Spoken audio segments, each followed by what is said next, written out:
Morning, morning, morning. Good morning. Good morning to you. We turn our attention to talking HR with Hrmab. You know, this is one of my favorite segments indeed. And this morning we're joined by a couple of ladies who are passionate about one particular cause. What is that cause? Listen up and listen very carefully. It plays out in the workplace almost every day and almost everywhere. But can we spot the signs? And when we do, what do we do? They have some answers for us this morning. And so joining me this morning is Barbara Daniel-Goddard. She is the chairperson of a group called Advocates Against Domestic Abuse. With her is the vice chair in Caroline Bennett Jarvis. These double barrel names. She's also with the Advocates Against Domestic Abuse. Ladies, good morning. Good morning. And I know your color represents a cause. Yes. What does it mean, Barbara? Well, yes, orange, or we use orange or purple for domestic abuse as a colors for domestic abuse. Well, yours is a charity. Talk to me a little bit about the charity and what it is that you're set up to do. Okay. Well, we have been established since 2018 and September 2018, and our main focus is dealing with predominantly women who are experiencing domestic violence within their homes. Yes, and outside of their homes, but predominantly most persons that contact our 24-hour hotline are contacting us as they are experiencing domestic abuse within their homes. But then that comes to the office because Yes. we go to work, and we go to work showing our best selves as best we Indeed. can. Yes. But then there are things that we are afraid to talk about, but people see. And sometimes we don't spot all of it. So why is there a need for us now to be able in the office to identify when an individual is experiencing domestic abuse? Well, it is really challenging as an organization to make as wide a contact with people as possible. Yes, you'll do the usual publicity, etc., but there's a large section of the population that you do not connect with. Going into the workplace where the bulk of the population, adult population, are working, gives us greater access, and also our intention is to help them have a way of connecting with someone who could actually help them. So a lot of the time, regardless of whether it's public or private sector, most persons are hesitant to let people know they're experiencing domestic abuse at home. But they come into work, and those experiences can be shown in different ways, i.e. that person might start staying away from work, coming in late, and they might become aggressive, they might become very quiet. So a number of things can change, but people don't feel confident that they can actually let other persons know because it will become a form of gossiping. So we are looking at how we can change that. And so, Caroline, the office is where we spend a significant portion of our day, and we make significant connections as well. And sometimes we mismanage those connections. How do we begin as employees together and colleagues together, identify and spot the changes so that we can begin to have some level of intervention in the office space? Right, well, some of those changes, as I'm sure we're well aware, it affects work performance and mental health, which is a huge thing that has been in the spotlight for, fairly recently. So some of those changes could entail changes in mood. Maybe someone who is usually bubbly or outgoing suddenly becomes withdrawn, or on the opposite side of the spectrum, suddenly aggressive, more aggressive, For no reason. For no reason, yes, definitely. Some other signs are like unexplained injuries, bruises, marks. As a survivor myself, I actually went through that of, having things, and then somebody would say, well, what's that? And I, made a joke about, 50 Shades of Grey, and I just laughed along and brushed it off because of that sense of humiliation and that embarrassment, because I didn't want to divulge my situation. And some other things are, of course, work performance. Somebody who would typically do a fantastic job or work reasonably well, suddenly there's a loss of focus, as well as a drop in productivity, and somewhat distracted. Maybe they're suddenly coming to work late, which they wouldn't typically do. So there are various signs as an indication. So how do you bridge that conversation? How did yours start, so that someone around you saw what was happening to you and teased you about the 50 Shades of Grey, but you wanted to share, you wanted to tell someone, and how did that conversation start? Well, To be honest with you, I never had that conversation, which is why it's important, because it happened suddenly for me. It wasn't certain signs and then, you know, I was able to kind of make a connection. It was sudden. And I think that's what we're trying to tackle, being able to make that connection. In my instance, the abuser suddenly showed up at the workplace and physically and verbally assaulted me. And the company was able to put measures in place to make it a safe space. But there was no conversation, really. I mean, I was thankful to them because at least there was a measure or certain measures, but there was no conversation. And on the second instance, it was the opposite again, in terms of it wasn't physical, but it was cyberbullying that reached out to certain people. And prior to that, I would have had the conversation with the HR person and alerted, because it happened during a time when it was post-separation abuse, which is the most dangerous time in a domestic abusive relationship. So hence why we're trying to put mechanisms in place to make that, to raise that awareness, educate, and you know, as I said, put those mechanisms in place to get that conversation going. That's so important. Barbara, you wanted to say something because it's difficult. You see something, and you want to address it, but sometimes you're yourself too incompetent to do so. You're not sure, and you don't want to seem to be accusatory. Yes. But at the same time, you wanted to handle it. You wanted to do something about it. So how do we start, from the office perspective, those individuals caring enough to say, hi, Barbara, I've noticed these changes in you, and can we talk about it? How do we do that? Well, what we are looking at as an organization is our first thing is connecting with HR managers, because those are the persons responsible for the employees. So we are going to make an effort to connect with HR managers and run some preliminary workshops to introduce them to the concepts, and also discussing what are their policies regarding, if they have any, regarding domestic abuse, and if they don't have any, what can they do?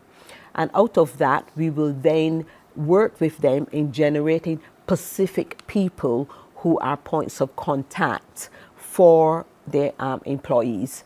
And HR would make those decisions about who will be the persons, because there's a number of things that has to be we need integrity, we need persons who can be highly confidential, we need empathic persons, we need emotional intelligence, we need those type of characteristics. So we will work with the HR person to develop, and those persons in the workplace, that is the focus of contact, etc., they would have us as their backup and their resource, and they also will be trained. So it will be a process of slow development, and which will be monitored by us, and we will be having a continuous relationship with those with those persons and the companies, etc. So we're hoping that this whole process will be starting this year, and that is very much part of our 2025 plans. Are you hoping also that it is not shrouded within the health and safety policy, but it stands alone as a policy that looks specifically at domestic abuse? Yes, that's what we would like. Of course, it's going to depend upon the size of the company because all companies don't have a sort of specific HR role. So it will depend on the companies. Also, at the same time, companies do have to look at their finances. So if you set up something, can it, how to roll that out? What would it cost? So time, everything will have to be taken on board. Hence, all onset is connecting with the HR managers, because they have a good understanding of how the company is functioning and what are the possibilities. And an individual company might not be able to do that. Doesn't necessarily mean that you can't link with another company. So, it is that sort of connections that we're looking at. Although we have a 24-hour hotline, not everyone gets up and think, well, I'm going to ring the hotline and I'm going to discuss with someone and I'm going to meet someone, etc. And added to that, even when they do have counseling and therapy and all the other things that we can provide, they are still going into their workplace, and their situation is a 24-hour situation. Yeah, so you spend most of your life either in your workplace or you're sleeping. So the important thing is that when you walk into your workplace, you feel safe enough knowing that if that particular day you really feel the pressure of what is happening in your life, you know that there is someone within your workplace that you can discuss, and knowing and feeling confident that the information that you share is going to remain precisely there. Yeah, the biggest threat, I think, that, and we will find that, is that in a lot of workplaces, lack of confidentiality, and so that will be the biggest challenge for us, but probably a greater challenge for the HR persons. Yeah, to choose, someone. It's a bit like the family conflict unit, which is part of the police, and where they have a small unit. And you have a large police force, but you got a small unit. So you have to be very, very selective when it comes to that. Caroline, I can imagine some employers thinking, oh, gracious, more work for me, you're asking me to do everything. I am not a kindergarten. Yes. I'm not responsible for what they do outside of the office. That's their business. But you're saying, no, you also have a role to play in managing what's happening in the lives of those who you employ as well. And so what do you say to that employee who has that point of view that says, I'm sorry, that's not my domain? I think it's everyone's domain because it affects everyone, even if it doesn't impact you directly. You either know someone or witness something. It affects everyone. And there's a lot of, I don't like the word, I can't think of anything else, but ignorance in terms of there's a lack of awareness. There's probably a better way to phrase that, because, a lot of people are impacted, but we just don't know. And I think that in order to raise that awareness and to educate more, it is important. And I think that we have to instill why it's important. Because in certain situations, you've probably had a lack of productivity and not understand the reason why. So, as we talked about earlier, you've got to make that connection. And I think it's important for corporate Barbados to set that tone. So, yes, we're looking for an ambassador. It doesn't necessarily have to be the HR manager, correct, Barbara? Yes.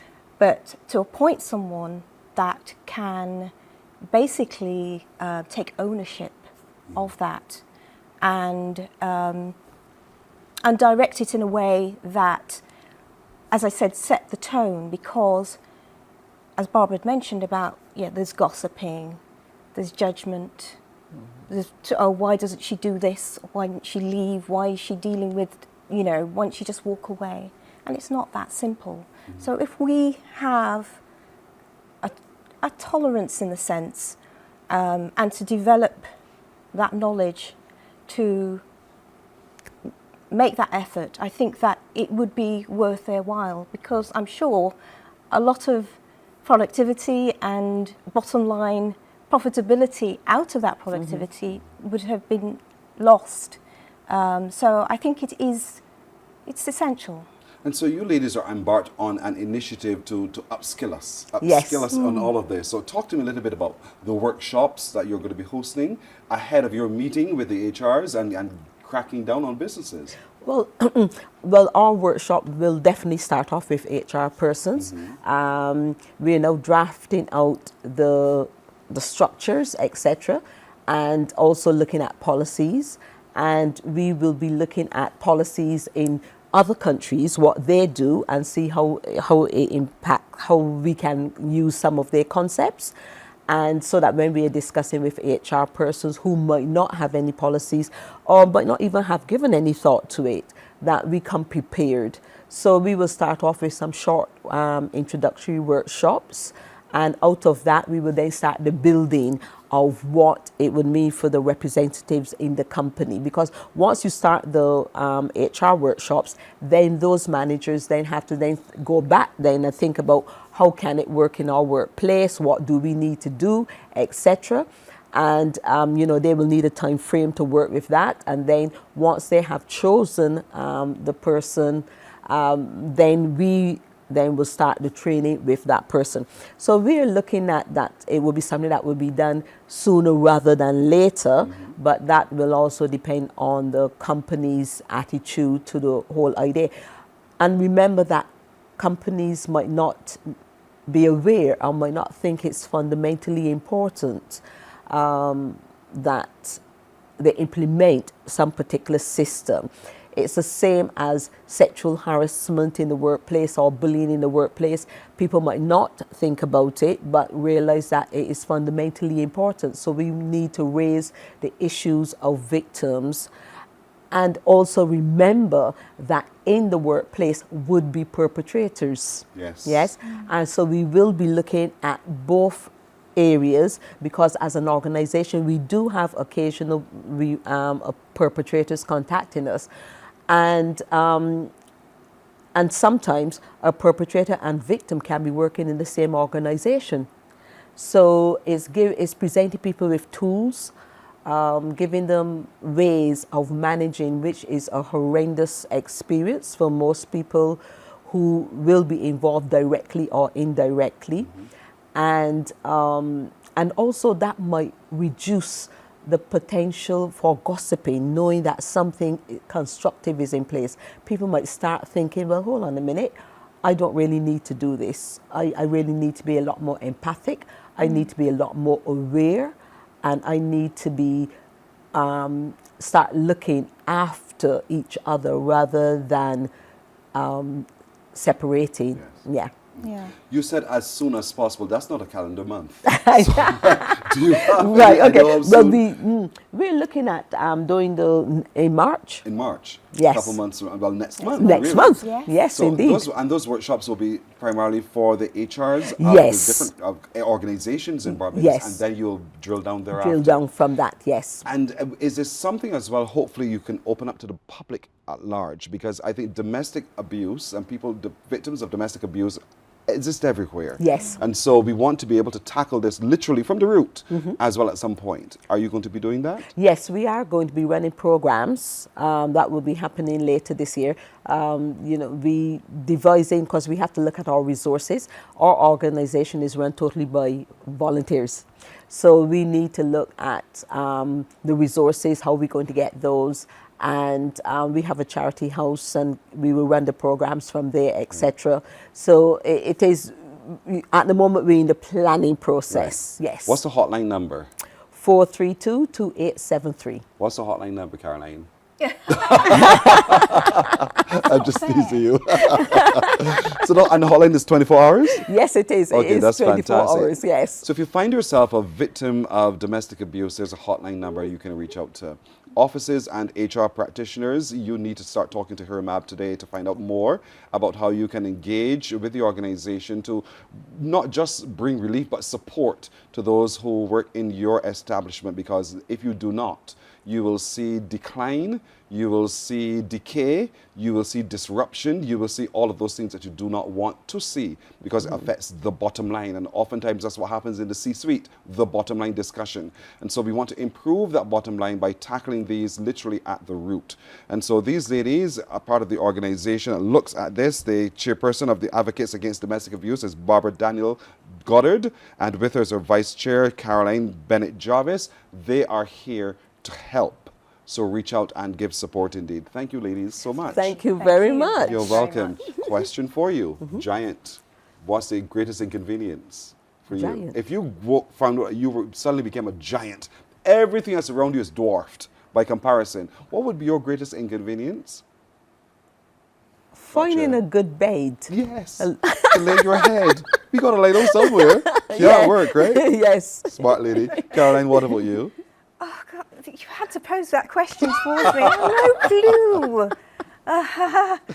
Finding a bigger bed and with lots of room and a nice glass of shandy to go with it.